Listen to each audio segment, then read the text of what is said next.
नमस्कार, मी जानवी सावंत. गुरुकिल्ली यशाची मध्ये आपलं स्वागत आहे. आज आपण 10वीच्या विद्यार्थ्यांसाठी करिअर मार्गदर्शन आणि परीक्षा तयारी या विषयावर बोलणार आहोत आणि यावर मार्गदर्शन करणार आहेत श्री नामदेव दत्तात्रय लडकत. सर, कार्यक्रमात आपलं स्वागत आहे. नमस्ते. तर विषयाला सुरुवात करण्याआधी आपण सरांची ओळख करून घेऊयात. शिक्षणाला केवळ अभ्यासापुरतं न ठेवता विद्यार्थ्यांच्या भविष्यासाठी ठोस दिशा देणारे प्रेरणादायी व्यक्तिमत्व म्हणजे नामदेव लडकत. तंत्र शिक्षणातील भक्कम शैक्षणिक पार्श्वभूमी आणि 12 वर्षाहून अधिक अध्यापन अनुभवाच्या जोरावर त्यांनी गुणवत्तापूर्ण, शिस्तबद्ध आणि परिणामकारक अध्यापनाची एक विश्वासार्ह ओळख निर्माण केली आहे. संकल्पनात्मक स्पष्टता, नियोजित अभ्यासक्रम, वैयक्तिक लक्ष आणि सातत्यपूर्ण मूल्यांकन या तत्वांवर आधारित त्यांचं अध्यापन आज हजारो विद्यार्थ्यांच्या यशाचा पाया ठरलाय.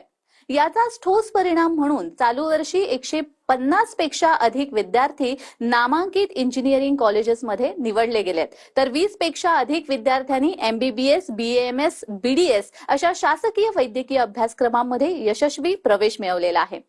लडकत सायन्स अकॅडमी आणि लडकत स्कूल ऑफ फाउंडेशन यांच्या माध्यमातून 11वी, 12वी सायन्स तसेच नीट, JEE, MHT-CET सारख्या स्पर्धा परीक्षांसाठी ते मजबूत फाउंडेशन पासून यशापर्यंतचा आत्मविश्वासपूर्ण प्रवास घडवत आहेत, जो आज बारामतीमधील विद्यार्थ्यांसाठी प्रेरणेचा मानक ठरत आहे.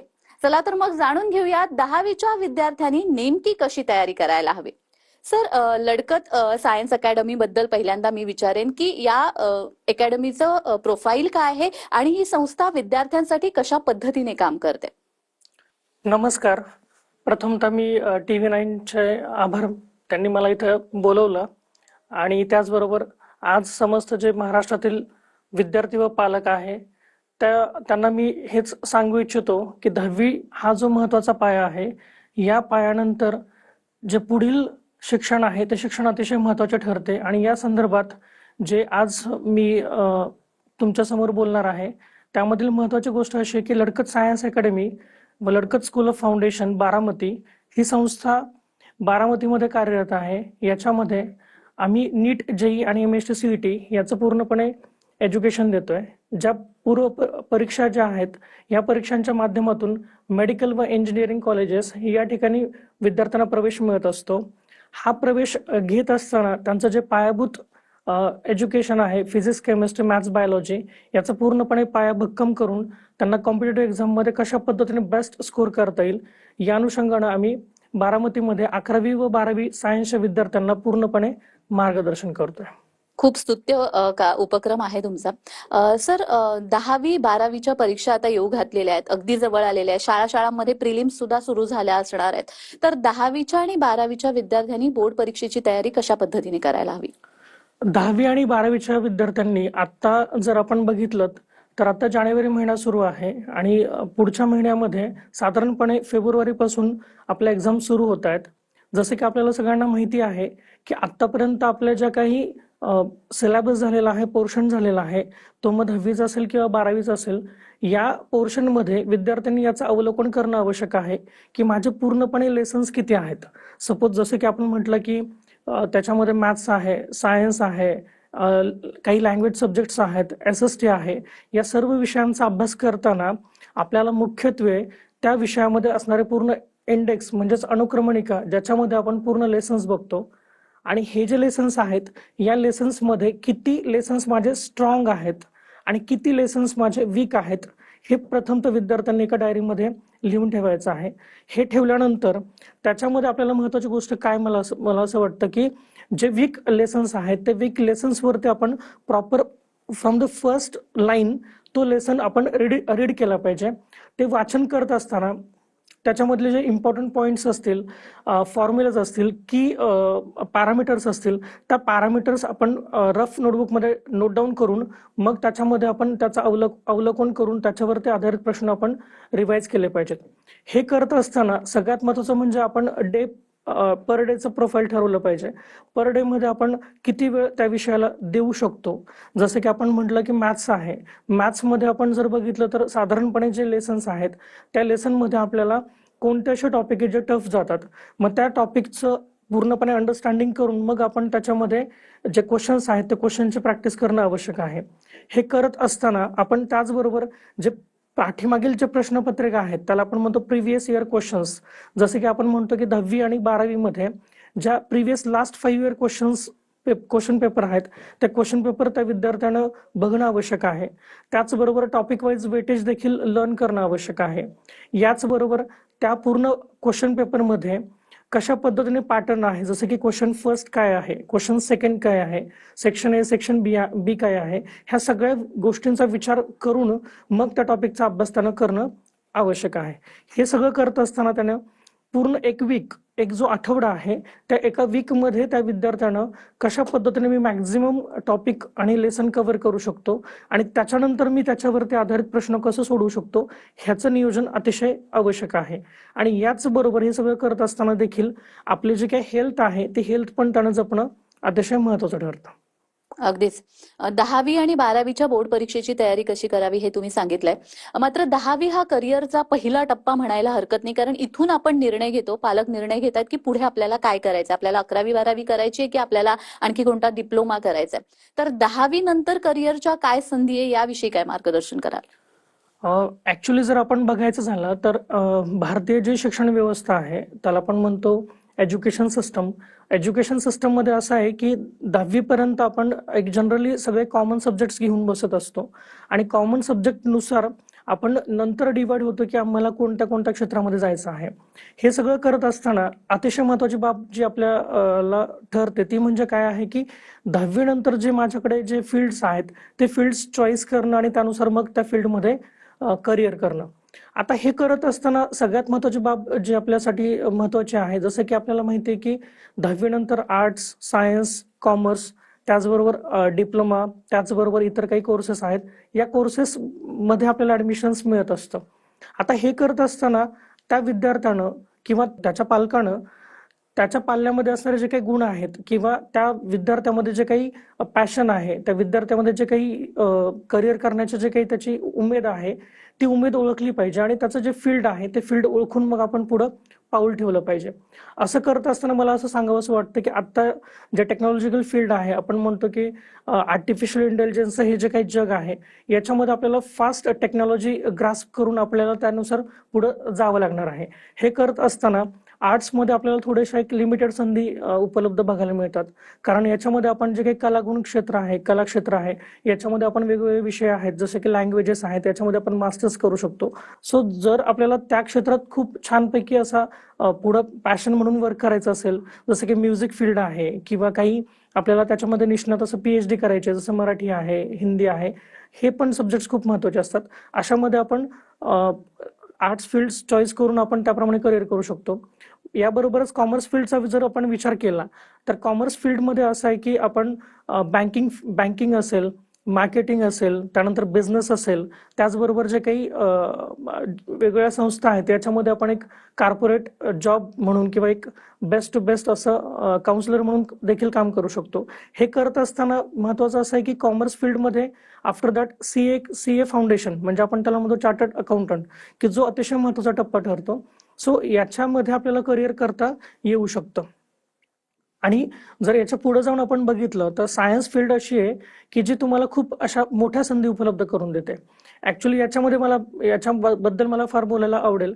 याचं कारण असं आहे की ही जी फील्ड आहे ही टेक्निकल फील्ड आहे की जी तुम्हाला काय प्रोव्हाइड करते, ती तुम्हाला प्रॉपर लेवलनं एक लायसन्स प्रोव्हाइड करते एखाद्या करिअर ऑप्शनमध्ये.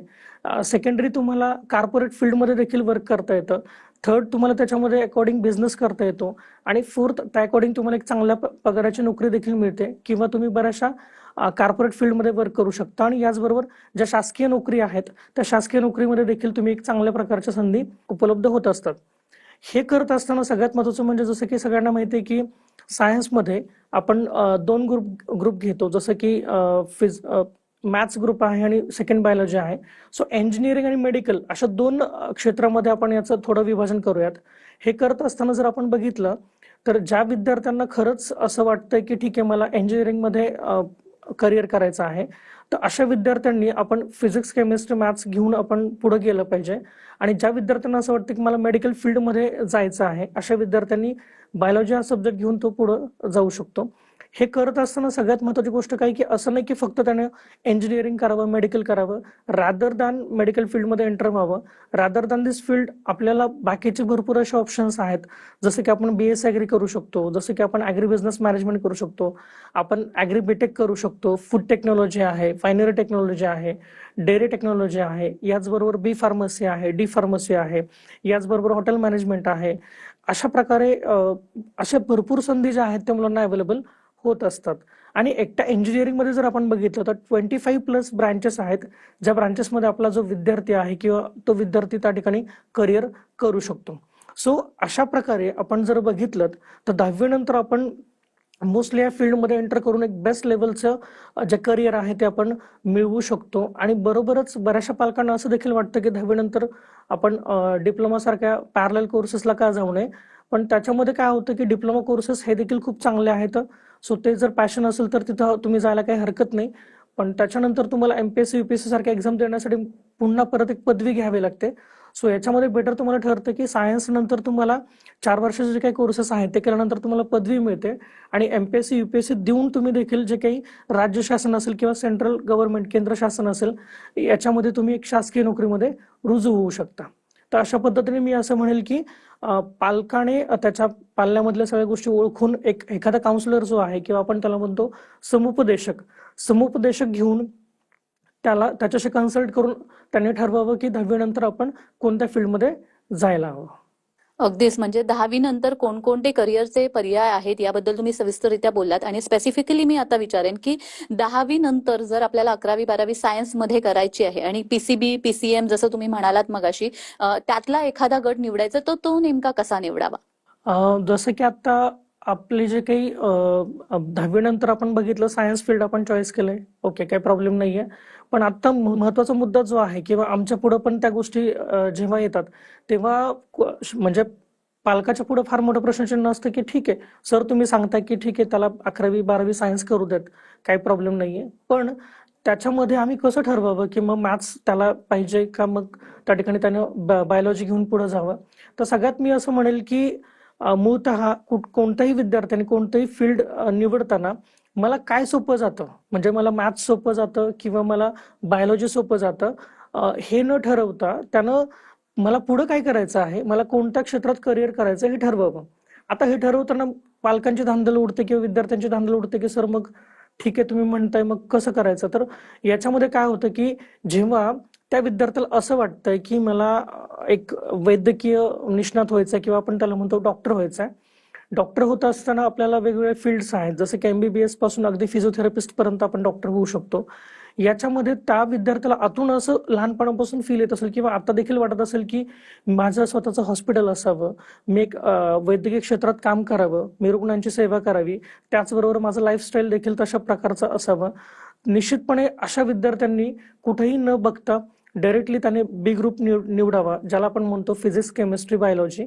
आणि PCB घेऊन त्याने मग नीट सारख्या परीक्षेची तयारी करावी आणि या नीट सारख्या परीक्षा देऊन तो या ठिकाणी MBBS किंवा त्या ठिकाणी पॅरलल कोर्सेसला ऍडमिशन घेऊन डॉक्टर होऊ शकतो. सिमिलरली ज्यावेळेस आपण जर बघतोय तर सिमिलरली आपण BSc ॲग्री बद्दल बोलूयात किंवा बायोटेक्नॉलॉजी बद्दल बोलूयात. बायोटेक्नॉलॉजी ही अशी फील्ड आहे जी रिसर्चमध्ये काम करते, जसं की बॉटनी आपण त्याला म्हणतो, झुलॉजी म्हणतो. याच्यामध्ये ज्या स्टुडंट्सना जायचंय त्यांनी देखील B ग्रुप ठेवणंच आवश्यक आहे, कारण त्याच्यासाठी आपल्याला बायोलॉजिकल कॉन्टेंट फार महत्वाचा असतो. सिमिलरली BSc ॲग्री जर असेल की तुमचं पॅशन आहे की BSc ॲग्री मला करायची आहे, तर सिमिलरली त्यांनी देखील B ग्रुप ठेवावा. पण याच्यानंतर बाकीच्या कोर्सेसला जर विद्यार्थ्यांना जायचं असेल तर त्यांनी पूर्णपणे A ग्रुपचा विचार करावा, ज्याच्यामध्ये आपण म्हणतो की फिजिक्स केमिस्ट्री मॅथ्स आहे. याचं कारण असं की आता गव्हर्नमेंटनं असं झालं की गेल्या 7-8 वर्षापूर्वी असं होतं की A ग्रुप घेतल्यानंतर तुम्हाला अदर फील्डमध्ये जाता येत नव्हतं, परंतु आता असं आहे की फिजिक्स केमिस्ट्री मॅथ्स घेतल्यानंतर देखील तुम्ही इंजिनिअरिंग व्यतिरिक्त B फार्मसी D फार्मसी अशा फील्डमध्ये जाऊ शकता. इव्हन तो BSc ॲग्री पण तुम्हाला करता येऊ शकते. सो अशा पद्धतीनं आपण इंजिनिअरिंगमध्ये 25+ ब्रांचेसमध्ये ऍडमिशन्स घेऊ शकतो. आणि असं करत असताना आपल्याला JEE मेन्स आणि जेई ॲडव्हान्स, त्याचबरोबर MHT CET अशा प्रकारच्या एक्झाम द्याव्या लागतात. सिमिलर आपण NDA ची पण एक्झाम देऊ शकतो. सिमिलर आपण नाटाची देखील एक्झाम देऊ शकतो, जी आर्किटेक्चरल इंजिनिअरिंगसाठी असते. सो अशा पद्धतीने विद्यार्थ्यांना इंजिनिअरिंगमध्ये जाण्याचा फार मोठी संधी उपलब्ध होत असते. सिमिलर केसमध्ये त्याला असं वाटलं की ठीक आहे, माझी 12वी होत आलेली आहे आणि आता मला इंजिनिअरिंगला नाही जायचं, मला फूड टेक्नॉलॉजीला जायचंय, सो ही कॅन गो, तो जाऊ शकतो. सिमिलरली त्याला डेअरी टेक्नॉलॉजी हा पण एक सुंदर फील्ड आहे, याच्यामध्ये देखील तो जाऊ शकतो. सो अशा पद्धतीने त्यानं ठरवावं की मला A ग्रुप घ्यायचा आहे किंवा B ग्रुप घ्यायचा आहे, की असं नको की मला मॅथ्स सोपं जातं म्हणून मी इंजिनिअरिंग केलं पाहिजे आणि मला बायोलॉजी सोपं जातं म्हणून मी डॉक्टर झालं पाहिजे, असं कधीही करू नये. आणि विद्यार्थ्यांनो, जर अजूनही तुम्हाला काही डाऊट्स असतील किंवा लडकत अकॅडमी विषयी जाणून घ्यायचं असेल तर स्क्रीनवर दिलेल्या फोन नंबरवर नक्की संपर्क करा. या विषयावर आपण अजून बोलणार आहोत, मात्र वेळ झालेली आहे एका छोट्याशा विश्रांतीची. कुठेही जाऊ नका, पाहत रहा गुरुकिल्ली यशाची.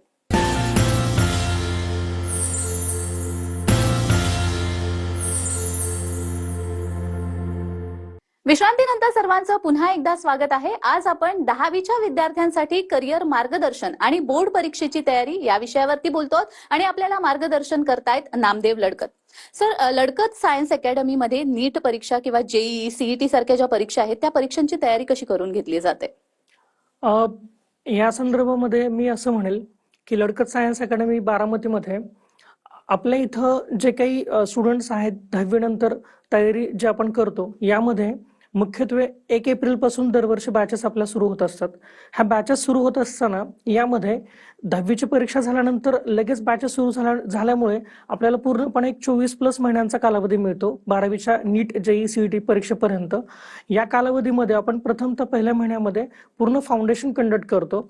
या फाउंडेशनमध्ये विद्यार्थ्यांचं 8वी 9वी 10वी हे बेसिक मॅथ्स आणि सायन्सचे कॉन्सेप्ट क्लिअर केले जातात आणि त्यानंतर मे महिन्यापासून आपण त्या ठिकाणी त्या विद्यार्थ्यांचं ऍक्च्युअल कोचिंग स्टार्ट करतो. हे कोचिंग सुरू असताना दर दिवशी आपण पूर्णपणे फिजिक्स, केमिस्ट्री, मॅथ्स आणि बायोलॉजी या विषयांचे जे काही सब्जेक्टचे लेक्चर्स आहेत ते लेक्चर्स प्रॉपर अरेंज असतात आणि साधारणपणे ते लेक्चर्स झाल्यानंतर स्पेशल आपला क्वेश्चन सेशन असतो, ज्या क्वेश्चन सेशनमध्ये त्या विषयांचे क्वेश्चन्स विद्यार्थ्याकडून सोडवून घेतले जातात. त्यानंतर डाऊट सेशन असतो, ज्या डाऊट सेशनमध्ये विद्यार्थी आणि शिक्षक हे 1 to 1 त्या ठिकाणी विद्यार्थ्यांचे क्वेश्चन्स सॉल्व्ह करत असतात. त्याचबरोबर न समजलेला जो काही पार्ट आहे तो पार्ट विद्यार्थ्याकडून विद्यार्थ्यांना समजून सांगितला जात असतो. हे असं असताना दर आठवड्याला आपली एक्झाम असते, परीक्षा असते. या परीक्षेमध्ये त्या वीकमध्ये झालेला जेवढा काही सिलेबस आहे त्या सिलेबस पूर्णपणे विद्यार्थ्यांचा अभ्यास करून होतो व त्यावर ती परीक्षा होत असते. याच्यानंतर आपण कंबाईन टेस्ट कंडक्ट करतो. ज्या कंबाईन टेस्टमध्ये काय होतं की विद्यार्थ्यांचा जो काही पूर्ण महिन्याचा पोर्शन आहे त्या पोर्शनवरती पूर्ण परीक्षा होत असते आणि त्या एक्झाम झाल्यामुळं नीट बेस किंवा JEE बेस एक्झाम झाल्यामुळं त्याचा पूर्ण सिलेबस हा परत रिवाइज होत असतो. याच्यानंतर पूर्णपणे 12th मध्ये 12वीमध्ये आपण सायमल्टेनियसली 12वी बोर्डची देखील तयारी करून घेत असतो आणि ही तयारी करत असताना पूर्णपणे 12वीच्या दिवाळी नंतर रिव्हिजन सेशन होत असतात. ज्या रिव्हिजन सेशनमध्ये नीटमध्ये तसेच JEE मध्ये फिजिक्स, केमिस्ट्री, मॅथ्स, बायोलॉजी याचं पुन्हा 11वी ते 12वीचं पूर्ण सिलेबस रिवाइज करून घेतला जातो आणि त्यानंतर JEE मेन फर्स्ट एक्झाम असते ते JEE मेन फर्स्ट एक्झामच्या अगोदर अकॅडमीमध्ये फुल सिलेबस टेस्ट कंडक्ट केल्या जातात. ह्या फुल सिलेबस टेस्टमुळे काय होतं की विद्यार्थ्यांचं जे काही अभ्यासाची तयारी आहे ती आणखी खूप भक्कम होते आणि प्रिव्हियस इयर क्वेश्चन विद्यार्थी सोडवून आपण त्यांच्याकडून घेत असतो. त्याचबरोबर बोर्ड परीक्षेनंतर देखील 1-2 महिन्याचा कालावधी मिळतो, ज्या कालावधीमध्ये CET साठी, नीटसाठी आणि JEE साठी स्पेशल टेस्ट सिरीज कंडक्ट होते. या टेस्ट सिरीजमध्ये अल्टरनेट डेला आपण टेस्ट कंडक्ट करतो आणि नंतर लास्ट वीकमध्ये डेली टेस्ट असते, जी टेस्टमुळे काय होतं की विद्यार्थ्यांची फुल रिव्हिजन होत असते आणि त्याचबरोबर त्या माध्यमातून क्वेश्चन्स क्लिअर होत असतात. सर, मला आपल्या अकॅडमीच्या शिष्यवृत्ती योजनेविषयी जाणून घ्यायचंय. नेमकी ही योजना कशी आहे आणि शिष्यवृत्तीच्या माध्यमातून यावर्षी जे विद्यार्थी आहेत ते यावर्षीच्या विद्यार्थ्यांना कोणता शैक्षणिक आणि आर्थिक लाभ मिळाला? मी ऍक्च्युली असं म्हणेल की बऱ्याचशा संस्था किंवा बरेचसे इन्स्टिट्यूट्स काय करतात की स्कॉलरशिप एक्झाम कंडक्ट करत असतात. याच्यामध्ये स्कॉलरशिप त्यांच्या संस्थेमधून दिली जाते. पण लडकत सायन्स अकॅडमीमध्ये आपण अशा काही संस्था आहेत ज्या पूर्ण देशपातळीवरती काम करतात, जसं की कॉर्पोरेट फंड्स असतात, कॉर्पोरेट कंपन्या असतात, ज्या एज्युकेशनसाठी मदत करत असतात. तर यावर्षी मला सांगायला नक्की आवडेल हे इथं सर्वांनाच की यावर्षी 15पेक्षा अधिक विद्यार्थ्यांना, आपल्या अकॅडमीमधील विद्यार्थ्यांना जवळपास 1,30,000पेक्षा जास्त स्कॉलरशिप ही रोख स्वरूपात मंजूर झालेली आहे. आणि यावर्षी देखील आम्ही 9वी, 10वी आणि 11वी, 12वी या विद्यार्थ्यांकरता जे आपल्या इथं एज्युकेशन घेत आहेत, शिकतायत, त्या विद्यार्थ्यांना कशा तरी पद्धतीनं जे काही स्कॉलरशिप आहे ती स्कॉलरशिप मिळवून देणार आहोत. आणि त्याचबरोबर त्या विद्यार्थ्यांना याचा आर्थिक असा लाभ मिळत असतो. याचबरोबर जे आपली अकॅडमी आहे आणि आपलं जे काही कॉलेज आहे या माध्यमातून देखील विद्यार्थ्यांना फी मध्ये स्कॉलरशिपच्या स्वरूपात आपण सवलत देत असतो. तर या निमित्तानं दर रविवारी जे आपण एक्झाम घेतो, LSAT एक्झाम, या एक्झाम मध्ये ज्या विद्यार्थ्यांना मार्क्स मिळतात त्यानुसार त्यांना स्कॉलरशिप आपण इश्यू करत असतो. अगदीच हा पण एक स्तुत्य उपक्रम म्हणायला हरकत नाही आणि विद्यार्थ्यांच्या करिअरच्या दृष्टीने खूप महत्त्वाचे निर्णय अकॅडमीमध्ये घेतले जातात. तुम्ही ते आलात आणि खूप छान मार्गदर्शन केलं, त्यासाठी खूप खूप धन्यवाद. धन्यवाद. तर विद्यार्थी मित्र हो, अजूनही तुमचे काही डाऊट्स असतील आणि सरांकडून जर तुम्हाला पर्सनली मार्गदर्शन हवं असेल, कारण 10वीच्या परीक्षा आता येऊ घातलेल्या आहेत, त्यामुळे मनात बऱ्याच शंका असणार आहेत. त्यामुळे जर पर्सनली मार्गदर्शन हवं असेल तर स्क्रीनवर दिलेल्या फोन नंबरवर नक्की संपर्क करा. गुरुकिल्ली यशाची मध्ये वेळ झालेली आहे इथेच थांबण्याची. आपण पुन्हा भेटणार आहोत एका नवीन विषयासह. तुम्ही कुठेही जाऊ नका, पाहत रहा TV9 मराठी.